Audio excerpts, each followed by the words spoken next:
충격적인 장면이 있었습니다. 프랑스 해군 출신 잠수함 전문가가 한국 해군 전시회장을 나오며 한 말, 우리는 이제 한국을 따라가야 할지도 모른다. 이 말이 국내외 전문가들 사이에서 큰 파장을 일으켰습니다. 어떻게 이런 말이 나올 수 있었을까요? 안녕하세요. 저는 피에르 르누아르.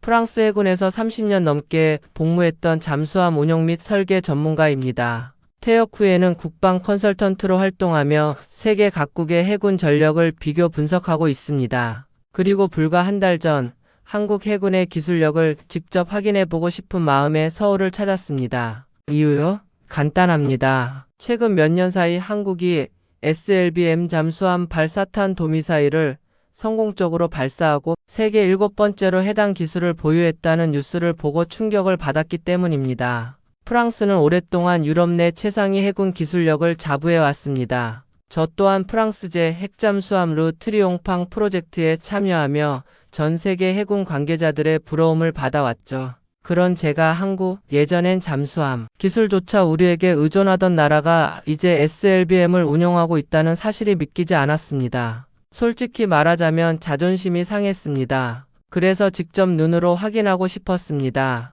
진짜인지 아니면 단순한 언론 플레이인지. 한국이 그렇게까지 발전했을 리 없다고 생각했습니다. 파리에서 인천까지 12시간, 그 비행 내내 저는 90년대 한국 해군 장교들과 함께했던 훈련을 떠올렸습니다. 그들은 매우 성실했지만 솔직히 기술력은 턱없이 부족했죠. 수중 음파 감지 기술, 스텔스 코팅, 어뢰 회피 알고리즘.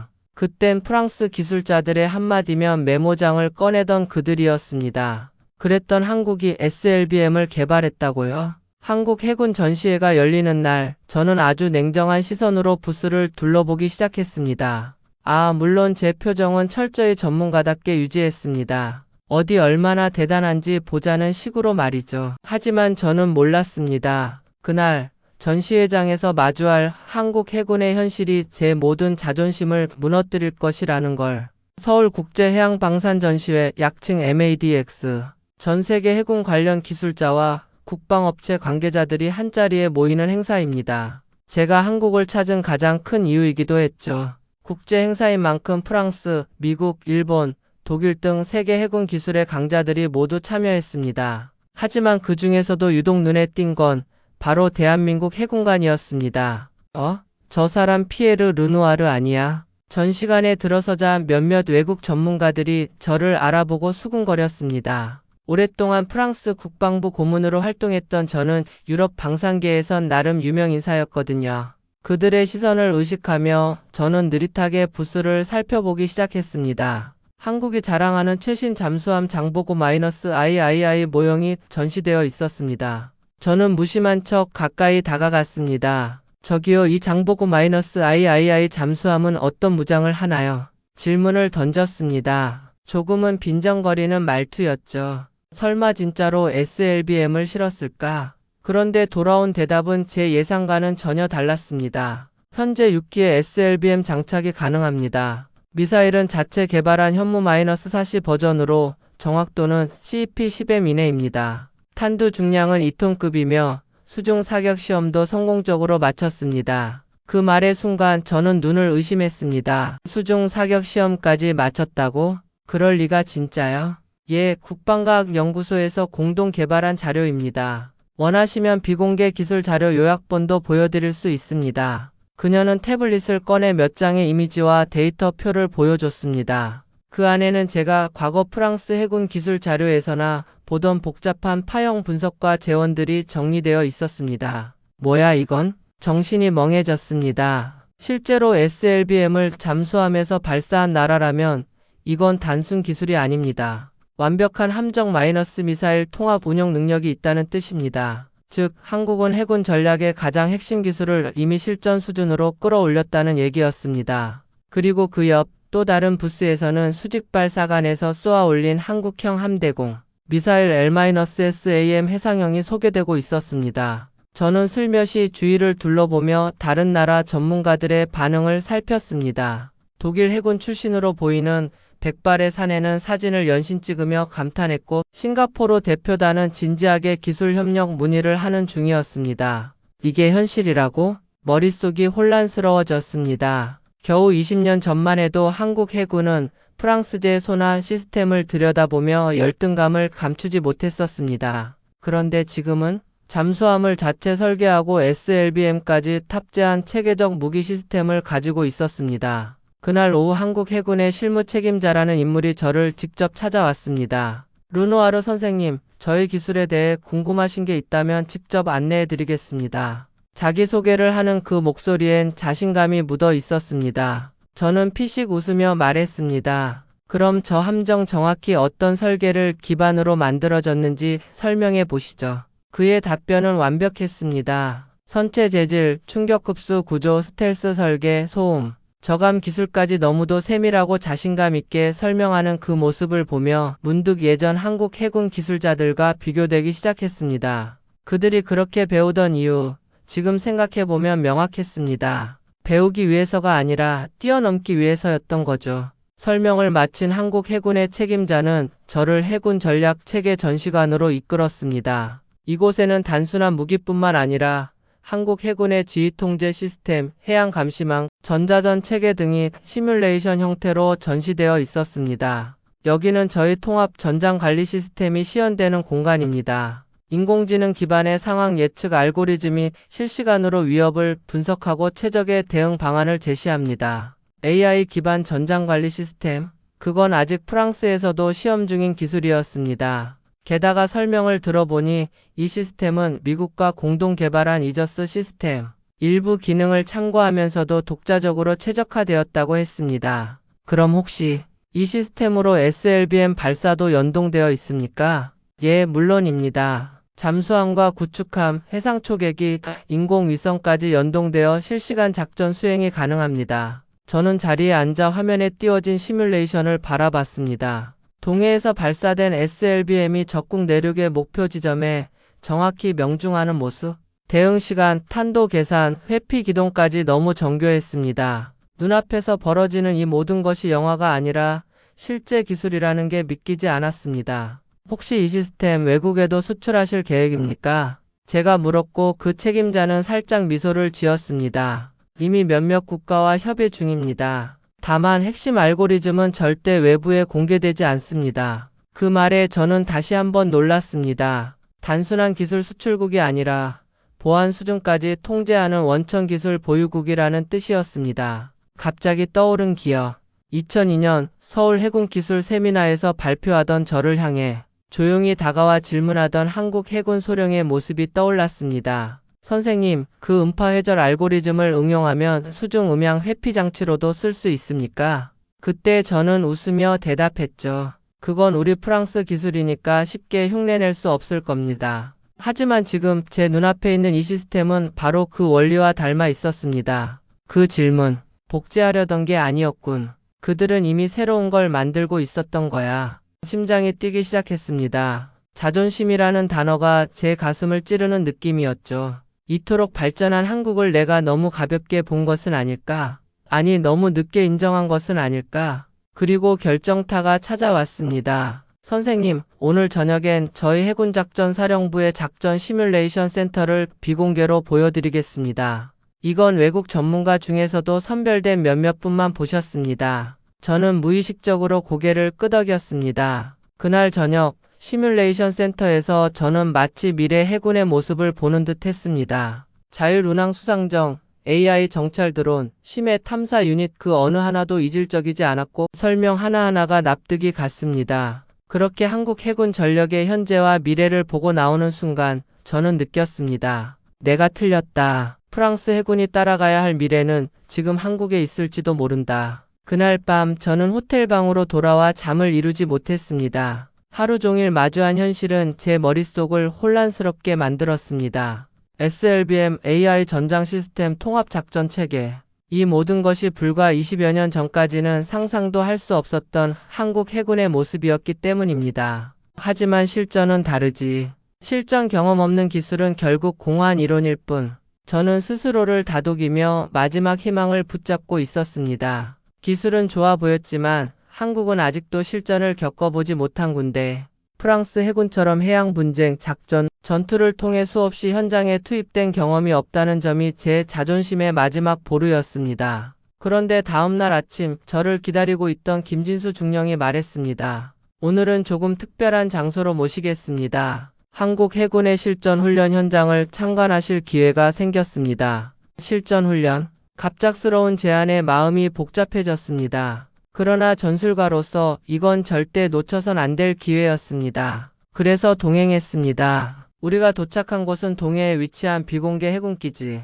출입 자체가 제한된 곳이었습니다. 간단한 보안 절차를 거친 후 우리는 지휘관제소에 들어섰고 거기서 저는 전율을 느꼈습니다. 커다란 작전 스크린 위에는 실시간 해역 상황이 표시되어 있었고 각 전술 단위가 AI 지휘체계에 따라 명령을 받고 있었습니다. 초계함 2척, 잠수함 1척, 그리고 드론함 1기. 이들은 모해 적국의 침투를 방어하는 시나리오 훈련을 수행 중이었습니다. 이번 훈련은 실전과 거의 동일한 조건으로 진행됩니다. 일체의 통신방해, 기상 악화, 적소나 교란까지 시뮬레이션 되고 있습니다. 김중령이 설명했습니다. 저는 조용히 고개를 끄덕이며 관찰했습니다. 그러다 모해 적군이 침투를 감행하고 전술 상황이 급변했을 때였습니다. 한국 해군은 전통적 교리에서 벗어난 독창적인 기동을 펼쳤습니다. 특히 드론함이 수행한 의사자폭 전술은 저조차 처음 보는 방식이었습니다. 이 전술을 통해 적의 소나를 교란하고 잠수함이 은밀히 후방으로 우회해 주요 타격 포인트를 공략하는 전개는 제가 과거 NATO 해군 전략 회의에서도 본 적 없는 방식이었습니다. 이건 어떻게 이런 기동이 가능하죠? 제가 묻자 김중령은 간단히 말했습니다. 저희는 전통 교리에 얽매이지 않습니다. 모든 전술은 AI 분석 결과와 실제 데이터 기반으로 구성됩니다. 그래서 오히려 실전에 가까운 대응이 가능하죠. 그 순간 저는 깨달았습니다. 이들은 단순히 기술만 발전시킨 것이 아니라 전략적 사고까지 혁신한 군대였습니다. 그리고 그 마지막 순간, 지휘 화면에는 드디어 적 모의기지에 잠수함에서 발사된 SLBM이 명중하는 장면이 연출됐습니다. CP-8.2M, 전광판에 뜬 수치를 본 순간 저는 침을 꿀꺽 삼켰습니다. 우리는 이제 한국을 가르칠 수 없다. 입 밖으로 새어나온 이 말에 김중령은 조용히 웃으며 말했습니다. 우리는 아직도 프랑스를 존경합니다. 하지만 선생님, 이제는 저희가 배운 것을 세상에 증명하는 단계입니다. 그 말을 듣는 순간 저는 더 이상 아무 말도 할 수 없었습니다. 자존심이 아닌 경외심이 자리 잡았기 때문입니다. 동해 훈련이 끝난 후 저는 깊은 침묵에 빠졌습니다. 작전실을 빠져나오며 바라본 푸르른 바다 위 거대한 철제 구조물 속에서 훈련을 마치고 복귀 중인 해군 장병들의 모습이 너무도 자신감 넘쳐 보였습니다. 김중령은 옆에서 조용히 말했습니다. 저희는 아직 완벽하진 않지만 계속해서 실전을 준비하고 있습니다. 한국은 작지만 강한 나라가 되기 위해 모든 수단을 동원하고 있죠. 그 순간 갑자기 과거의 한 장면이 떠올랐습니다. 2001년 프랑스 툴롱 해군기지에서 열린 국제 해군 세미나. 그곳에서 처음 만난 한국 해군 대표단의 모습. 어눌한 영어 발음으로 질문하던 소령, 쉴 새 없이 필기하던 기술자, 그리고 프랑스 기술을 극찬하던 젊은 장교들. 그들은 우리를 선진국이라며 감탄했었습니다. 그런데 지금은? 이제는 우리가 그들에게 배워야 할지도 모른다는 사실. 이 간극이, 이 불편한 진실이 제 안에서 무언가를 건드렸습니다. 훈련 후 저는 따로 요청해 서울해군기술연구소를 방문했습니다. 이유는 단 하나. 한국의 기술은 진짜일까? 현장에서 직접 기술진과 인터뷰를 하고 싶었기 때문입니다. 전시회나 훈련이 아무리 완벽해도 기술자가 말하는 디테일한 대화에서 진짜 실력이 드러나기 마련이니까요.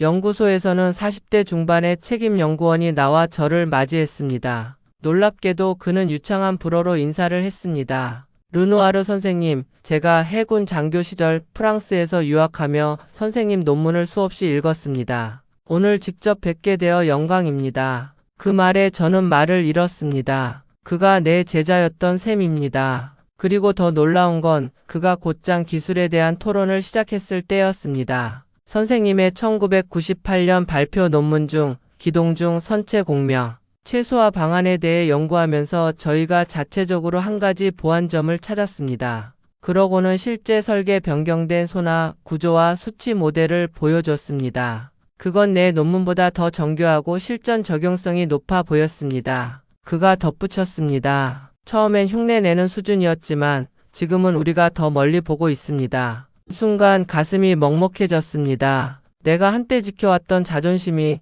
지금은 단 하나의 질문 앞에 무너지고 있었습니다. 나는 진짜 한국을 이해하고 있었던 걸까? 제자가 스승을 넘어서기 시작할 때 우리는 흔히 그것을 무시하거나 부정합니다. 하지만 지금 제 눈앞에서 그 제자는 나를 앞질러 걷고 있었습니다. 전시용 장비가 아니라 실전 가능성을 가진 진짜 기술, 훈련용 시뮬레이션이 아니라 전략적 판단에 기반한 현실적인 작전, 그리고 존경심과 열정을 기반으로 성장한 기술자들. 나는 더 이상 이들을 평가할 위치에 있지 않다는 걸 깨달았습니다. 파리로 돌아온 지 일주일이 지났습니다. 하지만 제 머릿속은 여전히 서울의 바다와 그날의 훈련 장면, 그리고 기술연구소에서 마주친 한국 연구원의 말로 가득 차 있었습니다. 30년 가까이 해군 기술자로 살아오며 쌓아온 자부심과 확신은 흔들렸고, 그 흔들림은 단순한 감정의 동요가 아니라 철저한 재인식의 시작이었습니다.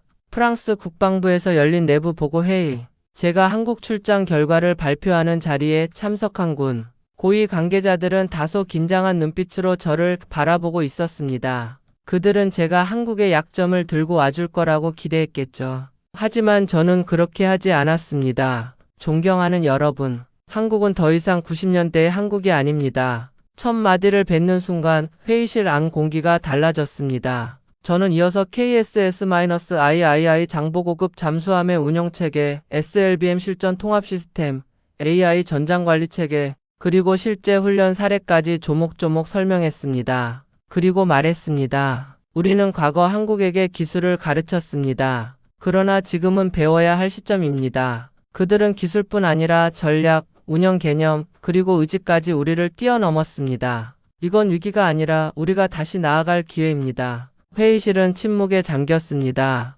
프랑스 군사전략계의 전설로 불렸던 제가 제 스스로 프랑스 해군이 더 이상 최고가 아님을 인정한 순간이었습니다. 회의가 끝난 후 오랜 동료였던 자크 소장이 다가와 말했습니다. 피에르, 자네가 그런 말을 할 줄은 몰랐어. 정말 그렇게까지 발전했단 말인가? 그래, 믿기 힘들겠지만 나도 눈으로 직접 보기 전엔 상상도 못했네. 우리는 과거의 시야에서 벗어나야 해. 그들이 해냈다면 우리도 다시 할 수 있어. 그날 저녁 저는 집으로 돌아가 서울에서 찍었던 사진들을 하나씩 꺼내봤습니다. 한국 해군의 전투함들, 자랑스럽게 서 있는 장병들, 그리고 야경 속에서 빛나던 드론의 실루엣. 그 모든 것이 이제는 경계의 대상이 아니라 존경의 대상이 되었습니다. 그리고 마지막으로 김진수 중령과 찍은 셀카 한 장을 바라봤습니다. 그는 그날 저에게 이렇게 말했습니다. 선생님, 프랑스에서 우리가 기술을 배웠던 시절을 잊지 않았습니다. 지금의 저희가 존재할 수 있었던 건 여러분 덕분이죠. 그러나 지금 우리는 우리만의 길을 걷고 있습니다. 그 말은 더 이상 부정할 수 없는 제자가 스승을 넘는 순간을 담담히 인정하는 표현이었습니다. 자존심은 무너졌지만 그 위에 피어난 건 존경이었습니다. 지금 이 영상을 보고 계신 여러분, 한국은 더 이상 조용한 기술 수입국이 아닙니다. 그들은 이제 세계 해군 기술의 최전선에서 당당히 경쟁하는 주체가 되었습니다. 제 이름은 피에르 르누아르, 프랑스 해군 기술자. 그리고 이제 한국을 경쟁자가 아닌 동료로 존중하며 저는 여러분께 이 진실을 전합니다. 한국은 이제 진짜 해군 강국입니다. 그리고 우리는 그것을 겸허히 인정해야 할 때입니다. 이 이야기가 흥미로우셨다면 영상의 좋아요와 구독을 꼭 눌러주세요. 혹시 알고 계신 흥미진진한 국제군사 이야기나 제보하고 싶은 이야기가 있다면 댓글로 남겨주시고요. 다음엔 더 강력하고 감동적인 이야기로 찾아뵙겠습니다. 지금까지 감동차차차였습니다. 감사합니다.